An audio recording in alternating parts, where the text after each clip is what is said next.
While this is a virtual setting today and I'm not able to be with you, I feel like I'm part of your life today. This person shared with me, he said, God wants to be God of the small places in your life. And that profound effect that he left on me has steered me in a different direction. And I just want you to think about how people can speak into your life and change your life. Today, I hope that I can share some things with you. I'm not here to change the way you think.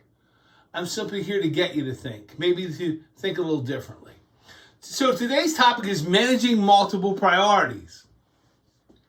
You know, the first thing that kind of comes to my mind when I think about that is the bandwidth that each of us has and the ability that each of us has to perform at a very high level.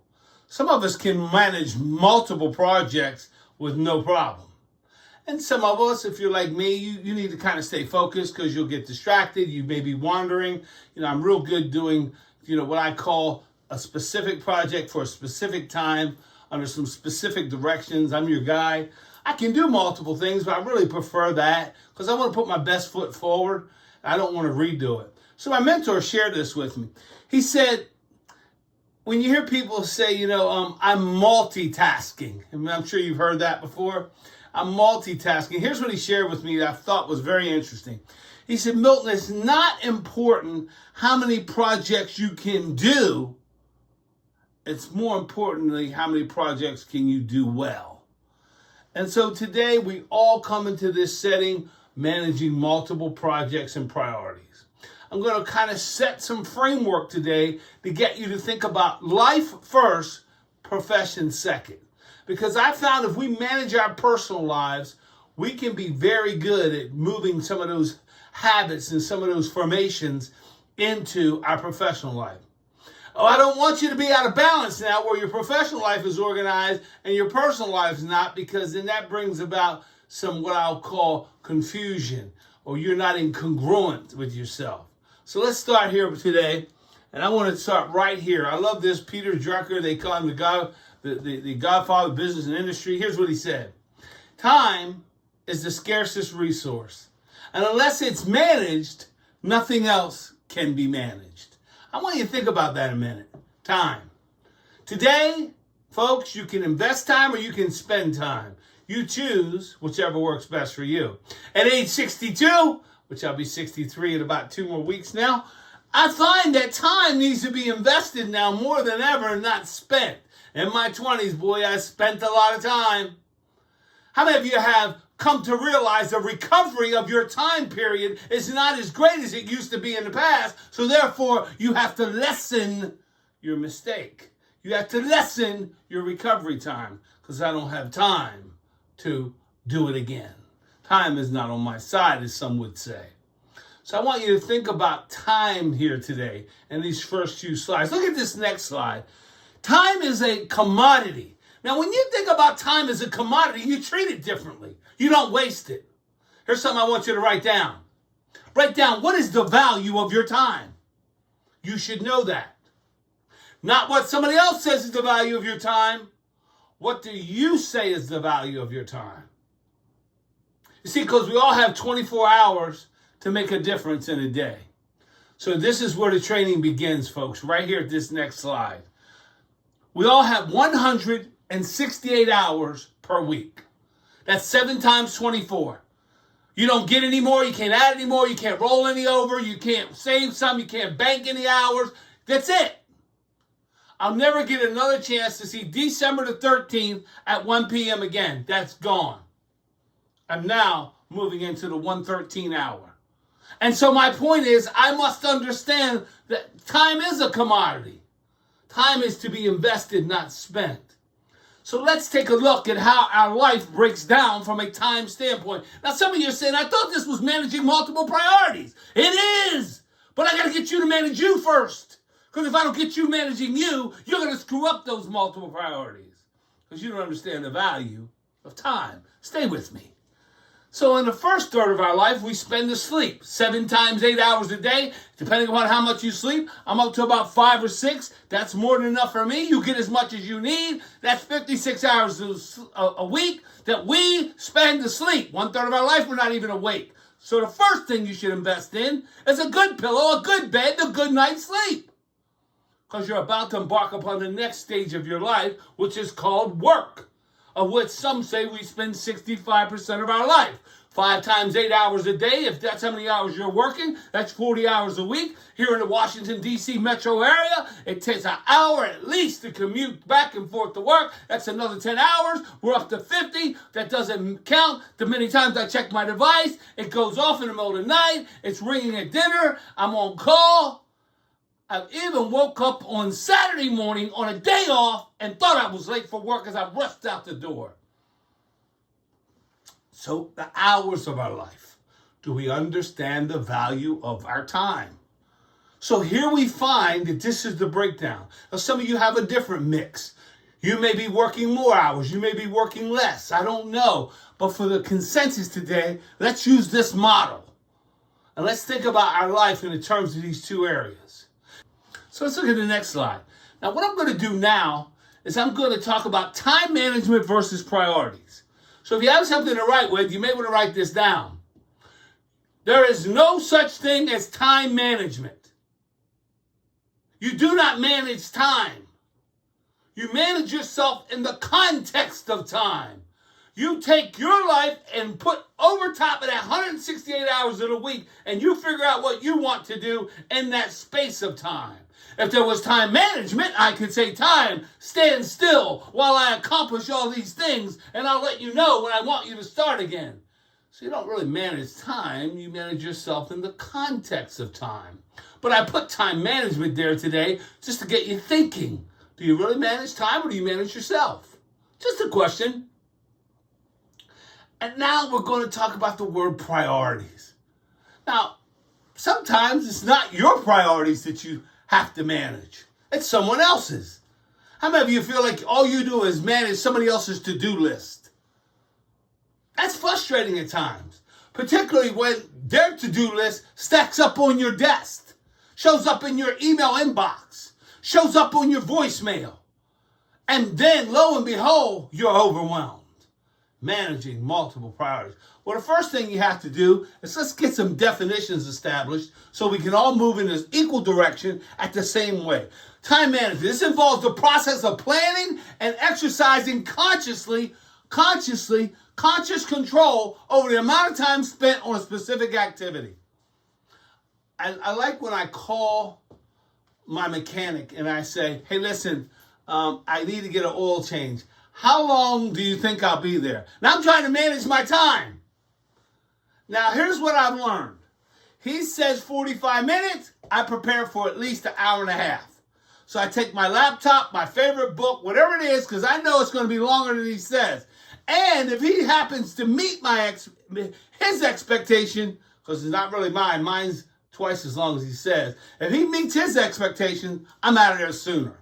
Think about projects that come across your desk. You immediately look at them and begin to assess how long is it going to take. But here's the wild card. I'm working with someone down the hall, and I don't know what their commitment level is. Or I got to go over to another department. And so sometimes we aren't able to have this conscious control over the amount of time spent. Stay with me. The priority really just simply refers to the relative importance. In other words, this is how important it is.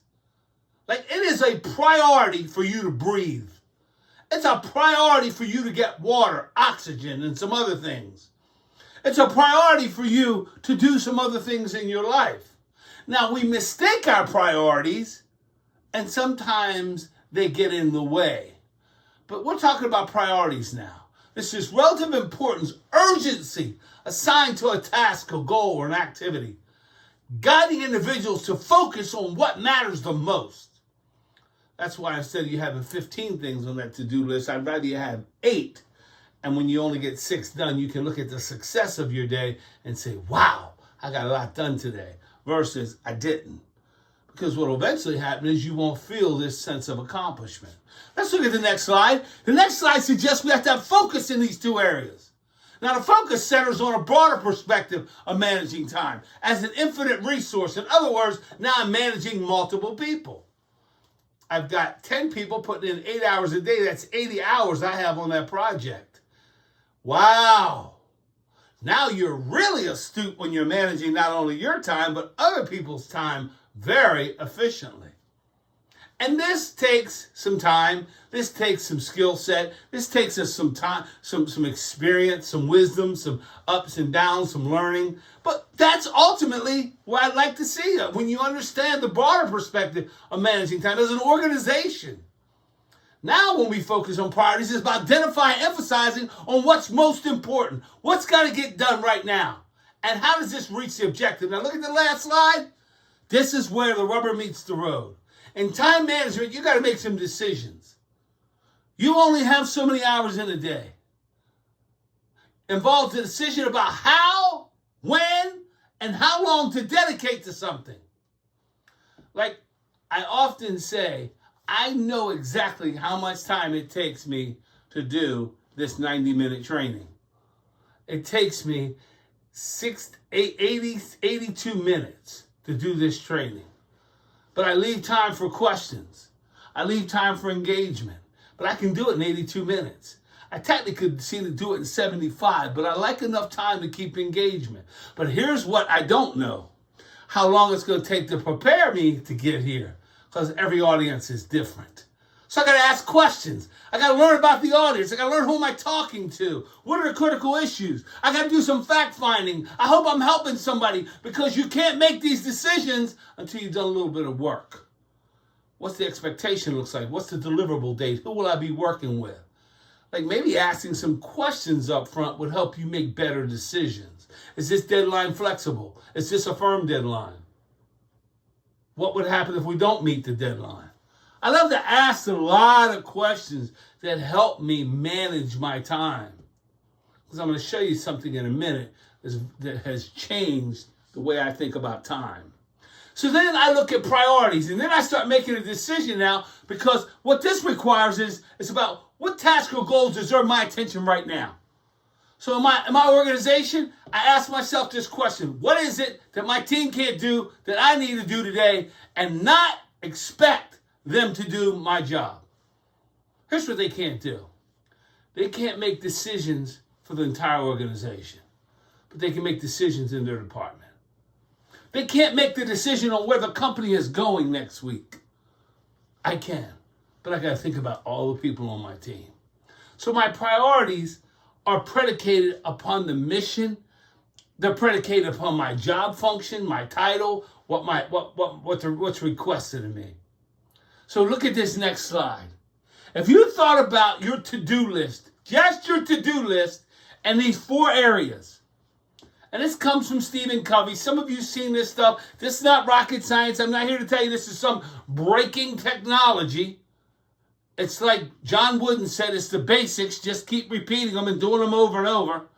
If you think about something that's due soon, and it's important, and it's due soon, then it probably is the number 1. It's got the number 1 position. But if it's not important and not due soon, it's probably not got the number 1 position. In this example, it's got number 4. So what I try to do is manage 2s and 3s so they don't become 1s. Because here's the problem. When I got a desk full of 1s, I'm frustrated.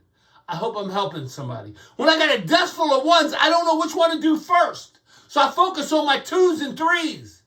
Like I know budget has to be done. Why aren't I working on a little bit at a time?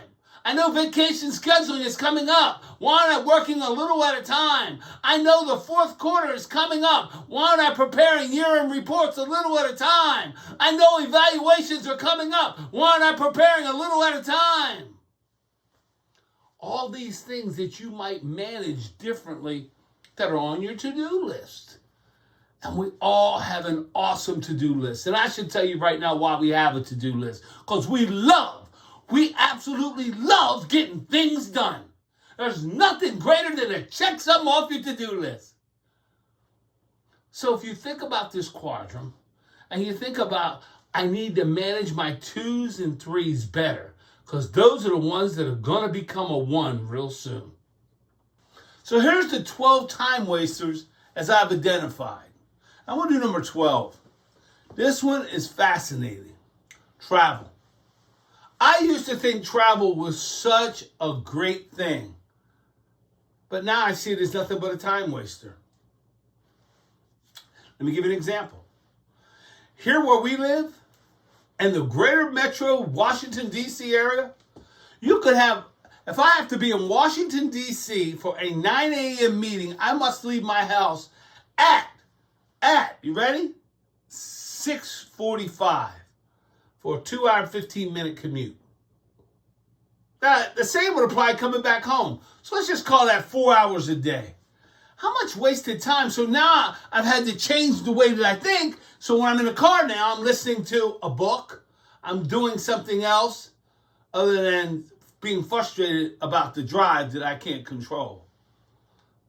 Some other things that drive me crazy is excessive meetings. Like, I think meetings should be held standing up. I think they'd be quicker. I think we should hold walking meetings where people are moving while we're talking.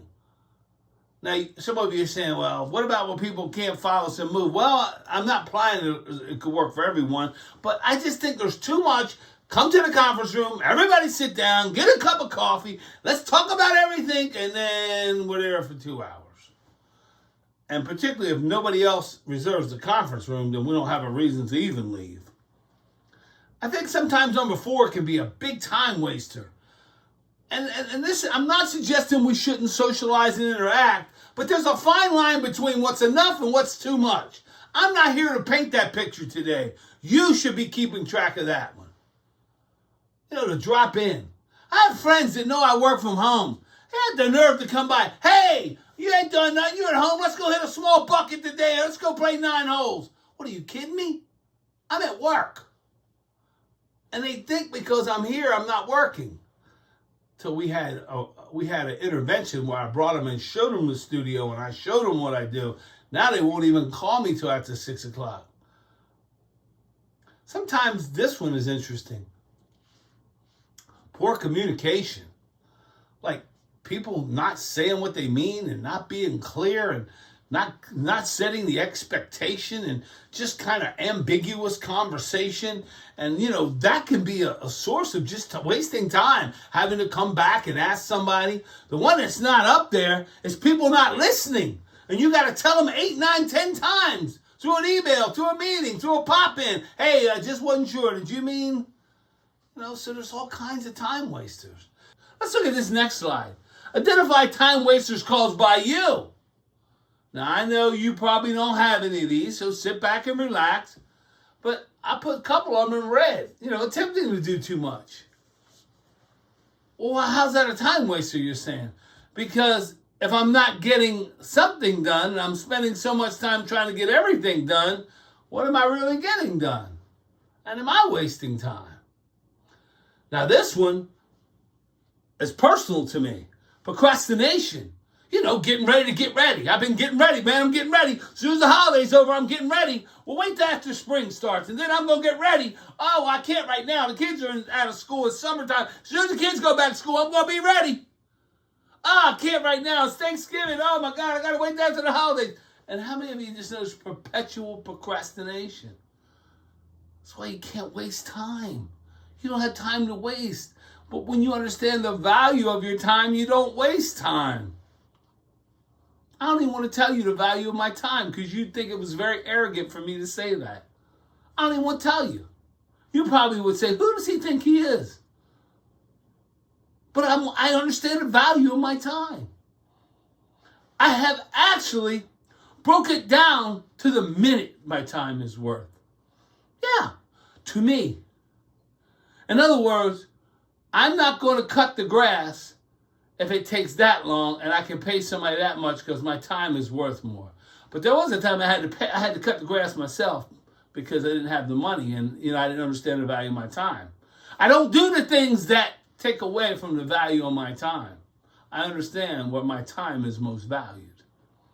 Like I can pick up the phone and call somebody impacting their lives a lot easier than I can do some of those other chores.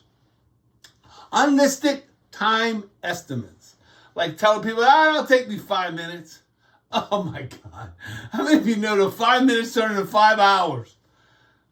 You told them 5 minutes. I've done that so much. I've let myself down. I stopped that one.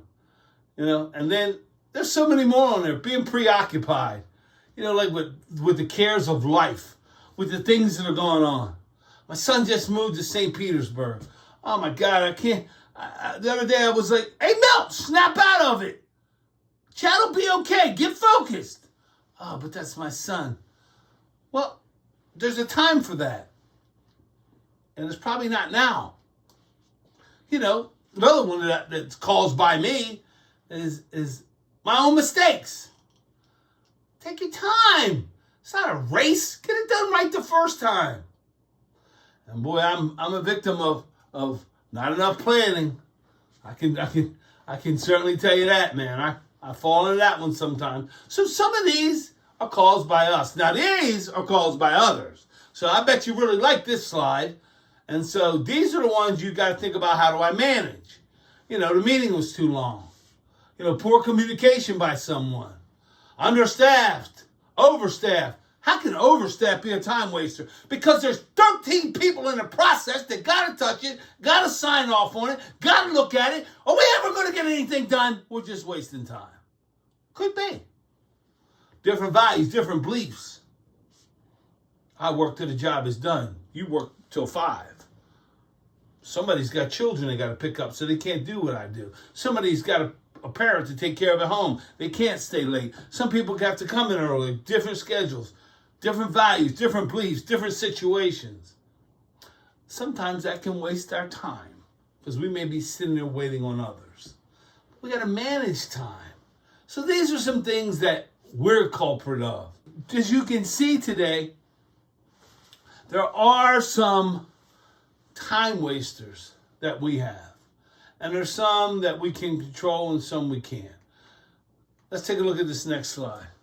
So I want you to think about task now and the same concept, but think about a task and a relationship to a task. Meaning, I have the relationship, in other words, it's mine, and I've got a high task that's got high relationship. In other words, I'm the owner of it. And so relationship to task, high task to high relationship. When I get in a situation where I have a high task to a high relationship, meaning my time is going to be in that, man, I can't afford to have that one go bad because all eyes are on me. Sometimes I get in a low task with low relationship, right? Like, hey, listen, I'm just one guy on a team. I can't influence everybody, but I'm still going to do my part. So we operate differently based upon the relationship we have to the task, right? So once again, if I go back to my slide over here and I said to you, I try to focus on 2s and 3s and not let them become 1s. If I went over here and used the same concept over here, then I would tell you I try to focus on low task, high relationship, high task, low relationship, because I know eventually if I don't manage those, they're going to become high task, meaning priority, high relationship, a lot of my time. So I'm just giving you another way to think about it, another way to look at it, another way to, if you will, examine what it is that you're doing. Now, you've heard this next slide given quite a time, the Pareto principle, or the 80-20 rule, right? 80% of the results is produced by 20% of the effort. And so time is the stuff of which life is made. So sometimes, watch this. If you're a morning person, you can come in before everybody and put 20% in, and man, you'll get so much more because you put in some additional time or some uninterrupted time or whatever that time looks like. Here's where my best example comes in here, is that I manage my work on Sunday evening for the week before, for the next week. Sometimes I'll do it even on Friday, where I'm managing my work for the next week. I don't wait till Monday morning to put a plan together for my week. And I got to tell you, that served me well. I tried not to do any work on Sunday. I apologize. It goes kind of against my belief system. And then I started trying to do it on Friday and Saturday. But I know I can't wait till Monday. And then I used to try to come in early Monday and plan ahead. And it just didn't seem like it worked. I liked having a plan before I get to the week. If I'm the leader, why shouldn't I have a plan? Because what if I can't make it on Monday? I can still send the plan.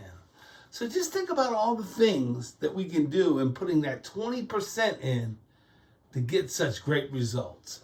All right, this next slide is wonderful. So now we're going to talk about the time management matrix, right? Now this is directly from First Things First. And so quadrant 1, it's important and it's urgent. Like I give an example. I woke up this morning, wouldn't you know it? My top molar feels like if air touches it, something touches it, it hurts. So that's a sign, and that's now urgent and important. But 2 weeks ago, it was not urgent, not important, because why? It didn't hurt. But the minute it hurt, it moved up to the urgent, important. And so it is with life.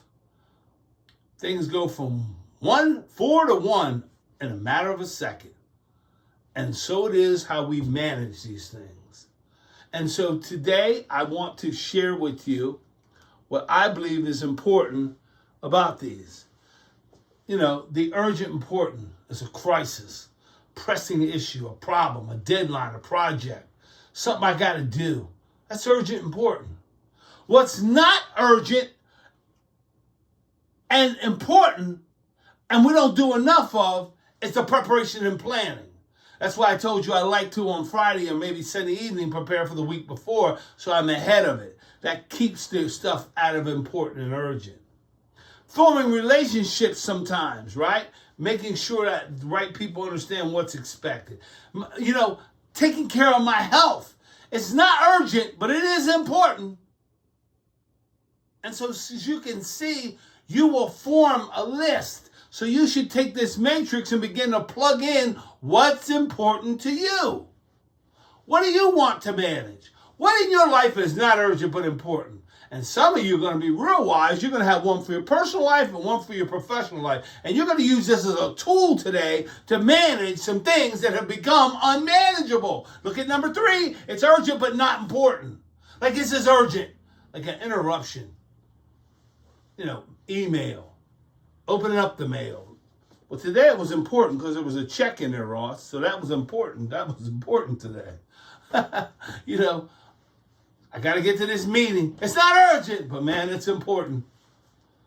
And then look at the things that are not important and not urgent and think about all those time wasters we talked about. Just all the excessive things we do.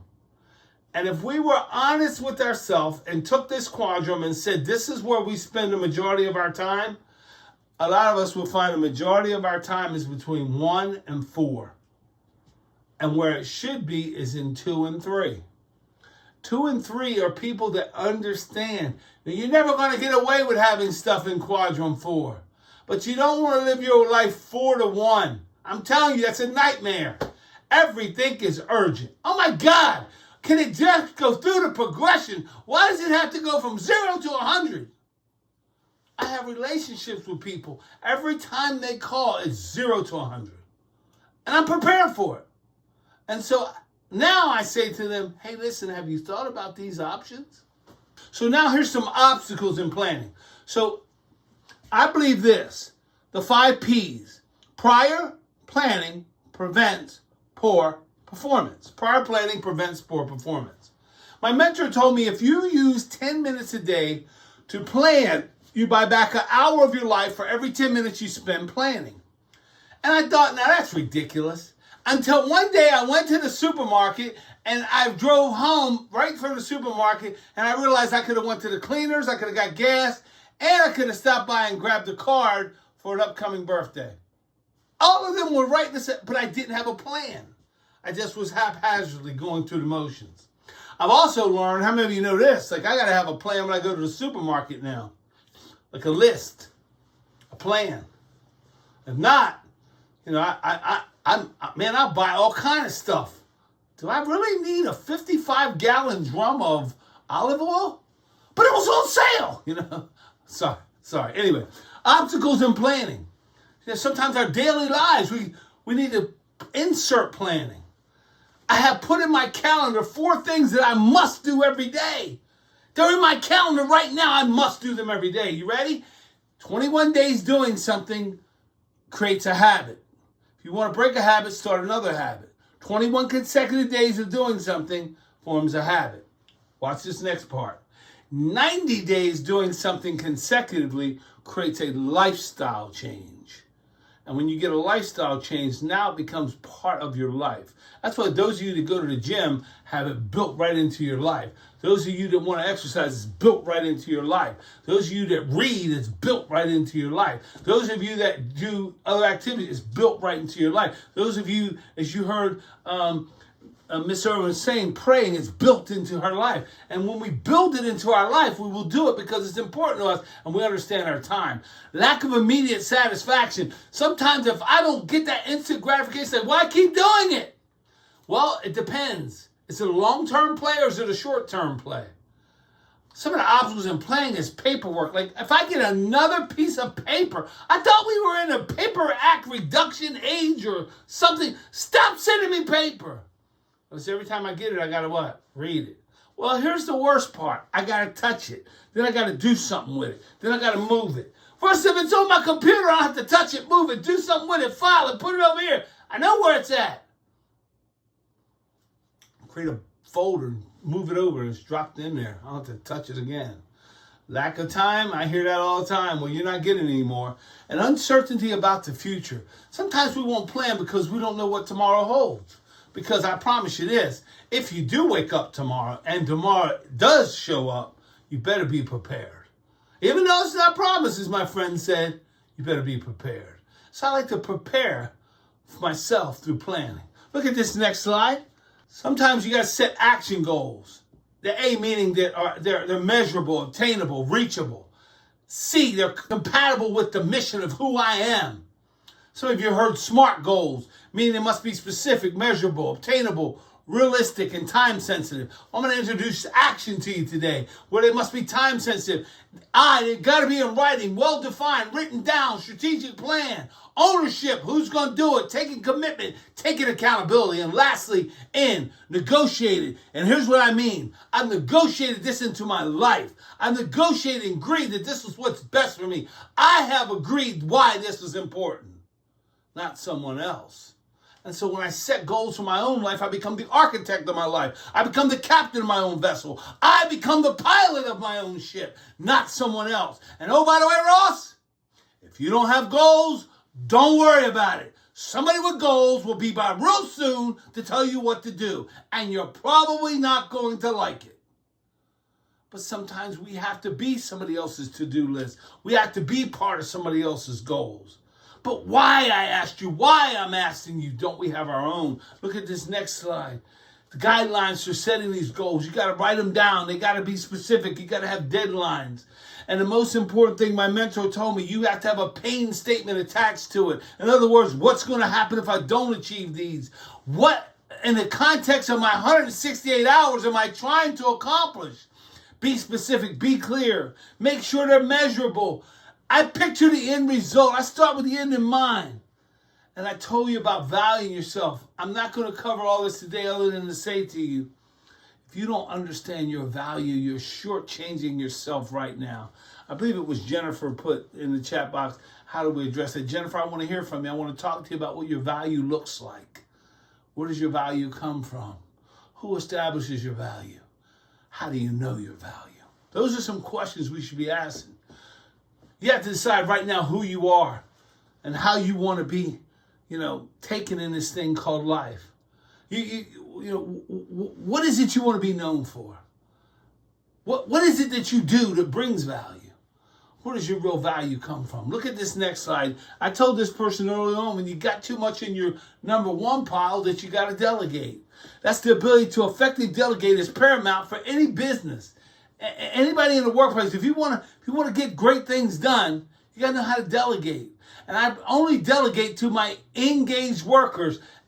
And sometimes I have to delegate to my not engaged. But I'm careful what I delegate to a not engaged person because I know they may let me down. I don't know why they're allowed to continue in a not engaged state, but for some reason, we won't get into that today. Maybe it's lack of accountability. But now that I'm delegating, here's some tips. The delegator is usually your supervisor, right? And that may be you. Here are some ways for you to learn to manage, ready? Your supervisor. Now that may not make sense, but let's stay with me. Ask for the priority. How important is this comparison to these other things you've given me to do? And then I know some of you going, they say they're all just as important. Well, at some point, something is more important than the other one. I would have to believe. Ask for the purpose and what's expected from the outcomes of this project. What are you really looking for? Because you may be able to get it done in a different way. Maybe they only see it this way, but if you would tell me what you're looking for, I have it right here. And so sometimes I'm trying to help the person delegating to me get what they want. But here's what I say to them. Help me help you become better. Help me help you help this office. Let me help you, but I need you to help me. I love that conversation with somebody. Help me help you become better. What do you need from me? Help me. I love that. Who doesn't want to respond when you say it like that versus, which one of these is more important? You gave me this one yesterday as a priority. You told me this was a priority today. Probably not going to go over well. Help me help you. Which one of these do you need right now that should have been done yesterday? I'll stop what I'm doing. I'll get it done. I'm committed to your success. Yes. I like to set specific and timely meetings with my supervisor, discuss the follow-up. Like, what's the follow-up look like? How do I know I'm on the right track? What is your expectations? Sometimes they don't even manage the priorities that they're asking you to do. They just dump them on you. And then when they're dumped on you, you don't know what the expectations are. Just get it done. What does that mean? Don't do that to people. Just get it done. Be clear. Be specific. Make sure we're setting measurable outcomes and we're managing people's expectations. Make assertive suggestions for changes. Sometimes I like to say, I can get this done, but I tell you, if we incorporated Mary and Tom, who got tremendous experience here, and we put a team together, we probably could get you a better product in a better time. Instead of me doing it because I like to make suggestions sometimes. I'm not being defiant. Here's what I'm being. I'm being a very important team member. I like to be realistic. This is what I can't. I stopped telling people only what I can't do. I now tell them this. This is what I can do. And you can count on that. Because nobody wants to hear what you can't do. I can't do that. Try the reverse. This is what I can do. And you can count on me. Let's look at this next slide. This is the final exercise that I want you to think about. So I worked all day to get us to this point. This is an exercise. So when you get this presentation, I want you to use this to break down your project. So I call this exercise project prioritization and time blocking. And what is the purpose of this?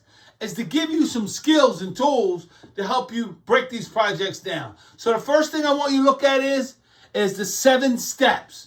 There's 7 steps I want you to master from now on in your priority. In other words, start with a project list. What's got to get done? List all the projects. I got to know where I'm at. I got to have a starting point.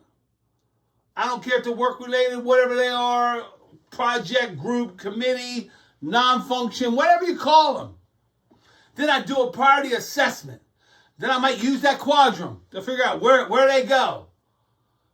Sometimes if I'm not sure of the priority, I will ask. Have participants assess the priority. So now, watch this. You can teach people how to become better at managing multiple priorities by giving them the quadrant, by giving them these 7 steps. Then remember my urgency matrix? Is it urgent, not important? Where does it fall?